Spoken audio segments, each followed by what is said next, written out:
our next guest not only provided us those wonderful rides, but he's also talking about looking beyond the certificate. So I'm going to tie those things together and welcome Avesta Hojjati, head of R&D from DigiCert, to come up and tell us about it. Come on up, Avesta.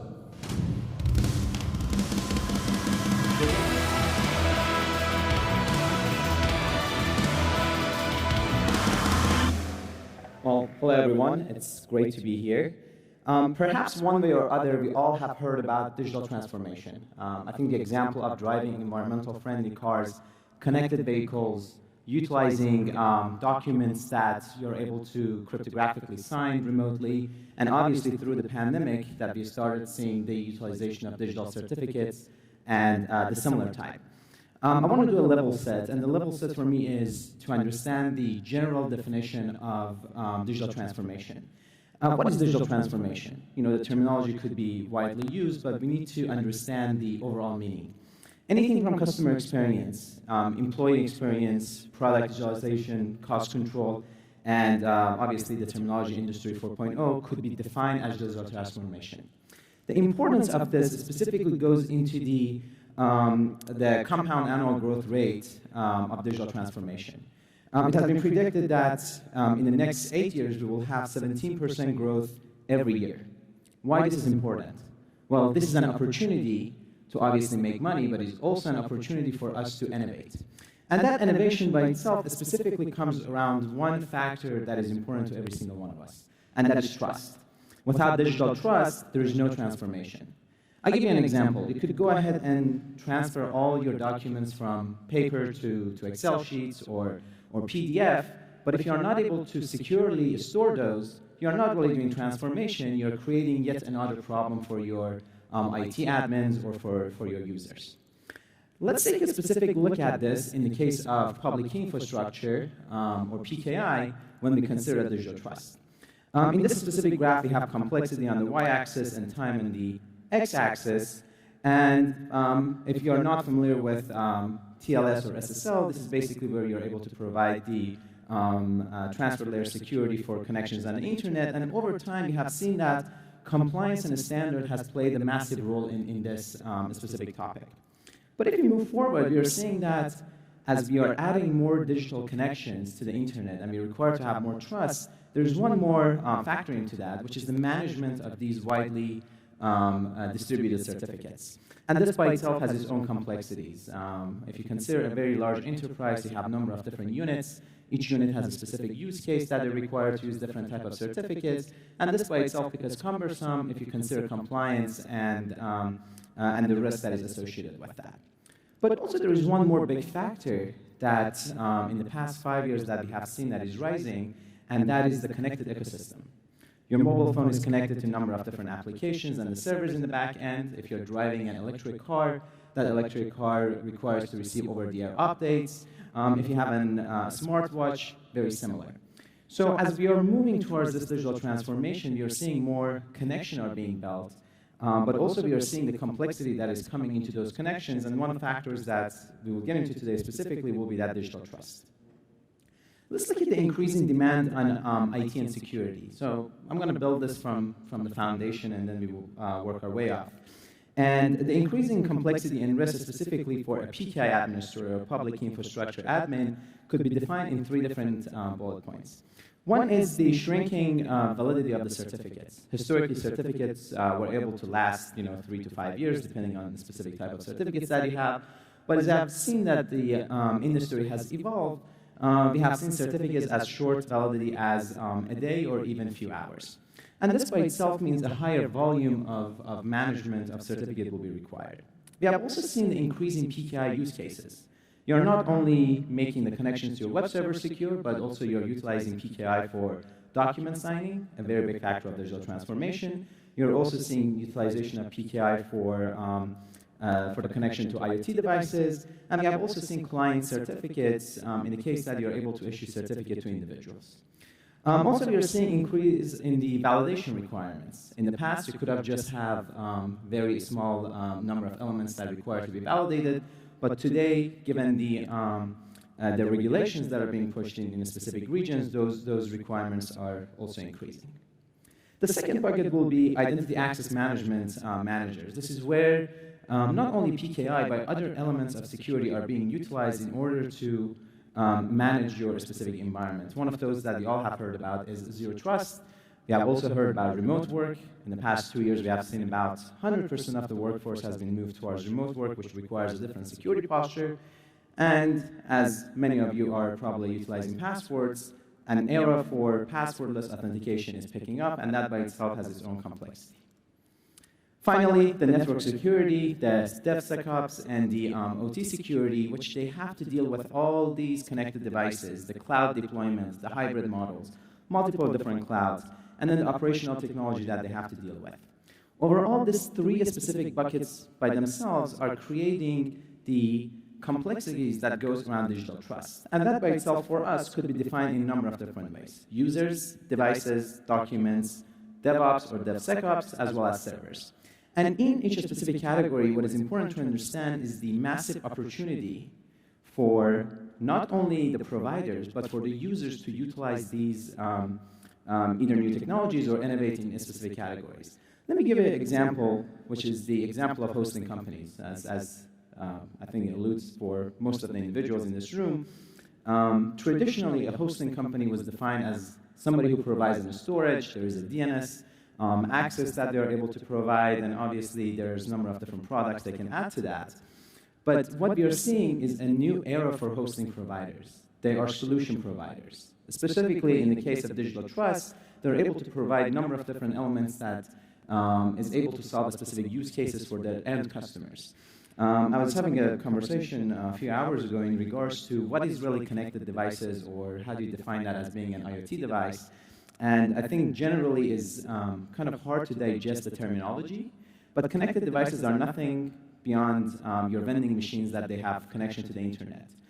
You have electronic control units inside vehicles that they have been around for many years, but now they're getting connected.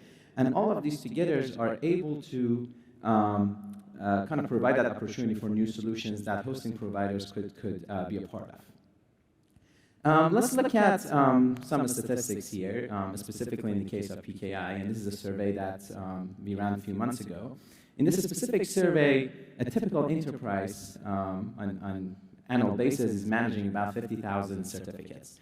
And that by itself could be defined between public and private certificates. Public certificates are what you're utilizing for your web servers, whereas private ones are mostly internal ones, and one use case of that will be IoT. A little bit more granular view into this, you can see that the percentage of digital certificates are being managed is not being limited to only those web servers, but you have other use cases such as email, mobile devices. You have also medical devices where they require that secure connection as part of the journey of digital transformation.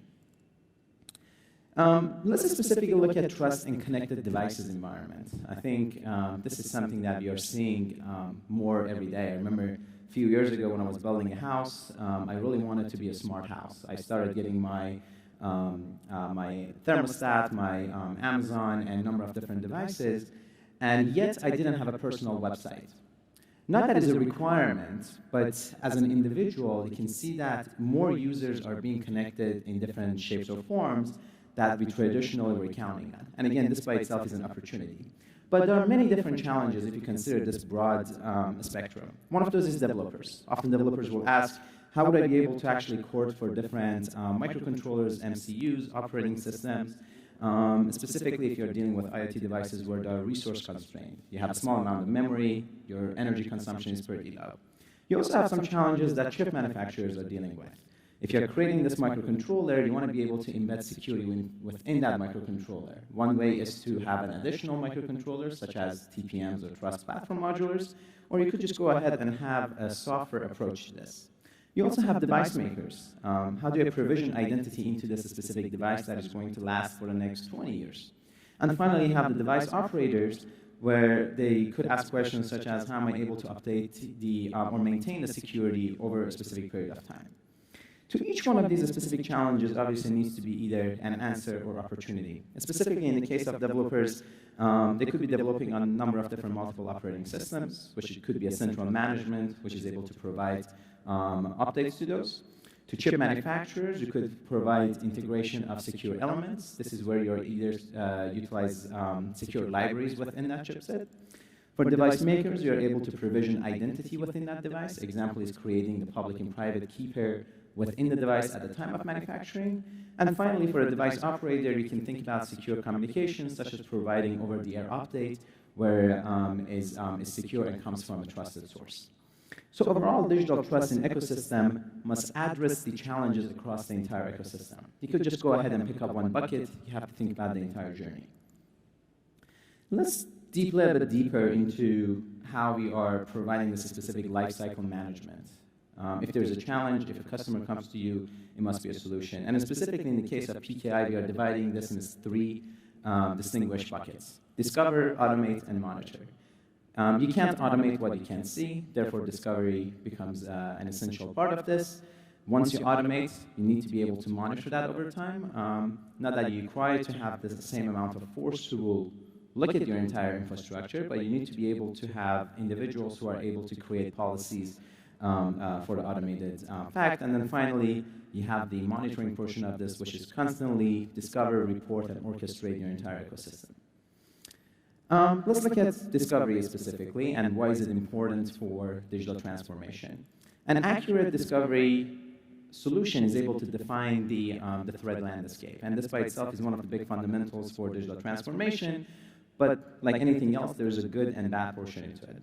A failure to discover your entire environment could have a number of burdens, such as missed certificate expiration dates, which we have seen last year in many different applications, could have impacts such as losing customers, revenue impacts, so forth and so on. But also on the other part of this, there are penalties of not identifying. Example is, again, cost or security issues. So an accurate discovery solution matters for digital transformation and digital trust. And in this case, you can look at it from identifying your certificates, either being rogue certificates or expired certificates, meaning you have shadow IT teams that are creating those certificates on a corner, but you're not aware of. You can think about your keepers. Are they utilizing duplicate keepers across all of your IoT devices? You can think about policies. If a certificate is required to be deployed in a certain period of time and expire in a certain amount of time. And finally, processes, which is allowing you to create that auto discovery, triggering events, and have the approval process to be pushed out. We talked about discovery, but the next bucket is automation, which is equally as important as the previous one. And in this case, we talked about short-lived certificates, meaning the expiration date for certificates has decreased over a specific period of time. And we are seeing this with mostly sensors and actuators. You're purchasing a sensor for $5, you're putting it in a specific room, or you're deploying it in the ocean for a specific telemetry. And this sensor by itself requires to have a very short period of connection. And this is where automation plays a very big role. Automation is able to play a role because you're able to not only automate the whole process, but you're able to prevent specific risks that will take place over the long time. One of those will be security issues or compliance issues.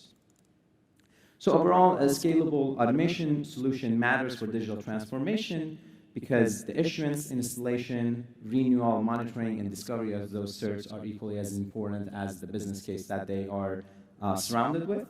Also, securing the keepers provide the equal amount of role. And finally, policy and process are part of that automation journey. So if we look at the goal of PKI discovery and automation, what is it that it provides for your end customers and also for you as a hosting provider? Well, overall, it will improve your security. Your IT teams are able to focus on different aspects instead of focusing on security specifically, since automation takes place. It provides agility. We have seen that in a number of different industries that over the period of 12 or 24 months, new technology comes in, but you really don't want to go ahead and rebuild your entire infrastructure. This is where automation is able to assist with that, and obviously reducing downtime. On average, we are saying that engineering team are pushing new codes out every 6 days, and if they're facing any downtime due to the fact that they don't have their security posture ready, is obviously going to impact their overall development approach. Finally, like anything else, there are challenges that are facing PKI discovery and automation. One of those is complexities. The same code base does not exist forever. New managers will come in, they have a new architectural approach. That means there's a new code that has been developed, or there's a new framework, and that by itself could throw a blocker for deploying a scalable PKI, since you have to change the either the protocols or the methods that you have used previously. Also, it could be staff resistance, where you don't have enough staffs in-house in order for you to deploy the automation solutions. But at the end of the day, these are all part of that digital transformation journey and the digital trust that is required. We talked about most of the technology portion of this, but I think one specific element that matters to everybody, given the regional approach that we have to security, is the standard for digital trust. I think if previously you're looking at deploying a product, you're looking at the return on investment, you're looking at the business case, you're also looking at the cost and the opportunity that it has, and standards are usually playing, very close to the last elements. About 20 years ago, DARPA in the US came up with an ideology known as security by design.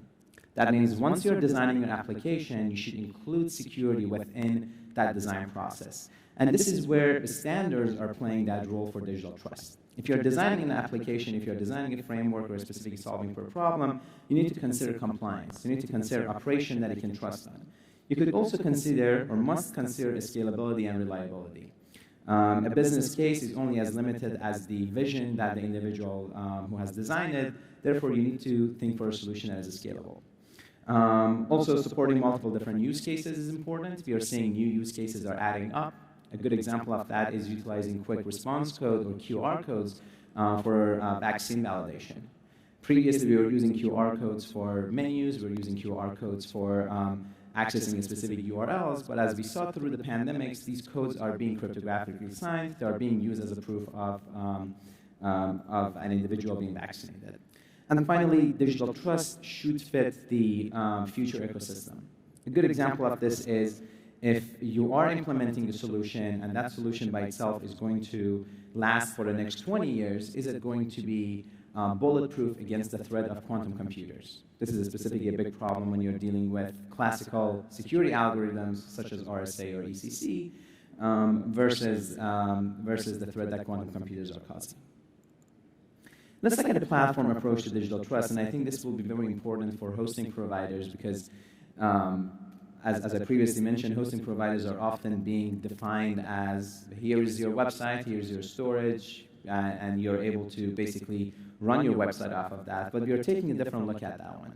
We are looking at core services that are able to provide solutions to the challenges that digital transformation and digital trust are bringing up. These core services could be anything from the business perspective as far as account management. This could be identity access management, which is defined under roles. This could be grouping. You have different BUs or business units. You could have a certificate authority that is internal to you. You could have a certificate authority that is being externally maintained for you. You have business decisions that you have to make. This could be the input of artificial intelligence into decision making. You have also policies, and most importantly, in my opinion, are reporting. We are living in the age of data. We have been saying this for the past decade almost, but I think moving forward, we have to find a way to be able to analyze those data and make the right decisions. So moving from these core services, you could see a derivative of other services that could be implemented, such as publicly trusted certificates, identity and access management, either running off of a PKI platform, device identity, which again is another use case of PKI in this case, code signing, which you are able to cryptographically sign your documents, and finally digital signatures, which allows you to do a number of different use cases. Especially in Europe, we are seeing the rise of digital signatures in the case of providing digital wallets based on validated identity. Regardless of which one of these approaches that you're going to take from the middle buckets here, the core services need to be able to embed security policies from the get-go, from day zero. And also, if you are dealing with PKI, you need to be able to understand the specialized certificate management workflows where they're able to reduce the overhead and the risk to your business. So, in conclusion, we talked about digital transformation, we level set on that. We talked about the importance of digital trust in the era of digital transformation. One good example of that, obviously, is how the pandemic changed our view. Employees had to go to remote almost immediately. They had to deal with a different approach to how they were conducting their job and business. We also talked about how scalability matters. A solution is only as good as the number of places that it could be deployed on and how efficient and how reliable it is. We also talked about the environment that we live in. We are surrounded by devices, either being cell phones, connected vehicles, or other devices that require connection to the broader environments. And finally, we talked about the importance of trust. I think if there is one getaway that I want everybody to understand is that making decisions for the next 2 years is important, but being able to stretch that decision for the next 20, 50, or 60 years is the most important decision that we can make today. Scalability is important for us. We are having more devices being connected to the internet. We are having the kids in school receiving their iPads at a very early age. They're accessing a number of different applications. And overall, what makes the big difference here is that in putting that trust in the root of every single thing that we do in the case of digital transformation. With that, thank you so much for your time, and hopefully we see you guys around. Thank you. Thank you very much, Avesta. Look, I actually have 4 questions. You got a moment you can share with me? Sure. Okay. So the first thing is something we've all noticed over the last 8 years or so is at first businesses pushed devices to their employees. But now we're in a culture where, for my job, I use my iPhone and I use my iPad in addition to the company's computer. And how do we establish digital trust between that gray area between personal and corporate devices? That's a great question, and actually this came up last night during dinner because I personally carry 2 phones. One is business and one is personal. And the discussion was, it's heavy, they're big phones, would you rather just go ahead and add one single phone? And I think this comes down to 2 portions. One is, what is your security posture? Are you allowing these rogue devices to enter your environment, especially with devices such as Android, where you have different applications that are able to access the same bandwidth and communicate with each other, which could expose, more threat factors to your environment. But this is where we have the specific lack of regulation. There's nothing from either the government or companies often that will regulate you from introducing your personal devices into the environment. You could pick up your iPad and log into your email, and the same iPad could be used by your kid who's watching Netflix or installing games. I think this is where we have to have the IT admins to come up with a set of rules and policies and be able to actually enforce those on regular basis. Well, so like in my email client on my phone, I've got my personal email, and then I've got an old email that I've had for literally, I've had this email address for 24 years. I'm not getting rid of it, right? And then I've got my company email, and they're separate and together. They're separate and together at the same time, and it exists on my device. Is some kind of firewall in between them to make them they don't interact? Yeah, not necessarily. So this is where security and usability plays a big role again, right? So with modern mobile devices, you're utilizing a concept known as sandboxing, meaning each application runs within its own sandbox on the same processor. But it doesn't necessarily mean that that application is safe and secure. At the end of the day, they're utilizing the same resource, the same microcontroller, the same memory. And to the motivated attacker, they'll be able to obviously compromise that one way or other. They could send a PDF to your personal email. You could open that PDF and it could be malicious. You attach that PDF to your work email, and now you're distributing that attack to everybody else. All right, well, I have one more question for you. What does it take to get you to leave the keys for one of those hybrid Porsches just accidentally here on the table for a few minutes, and you can just forget about it for a couple hours? Unfortunately, you're the last person because I just gave away all the keys. Oh, damn. All right, well, thank you very much. Please thank our speaker, Avesta. Thank you very much. Appreciate it. Appreciate it. Cheers.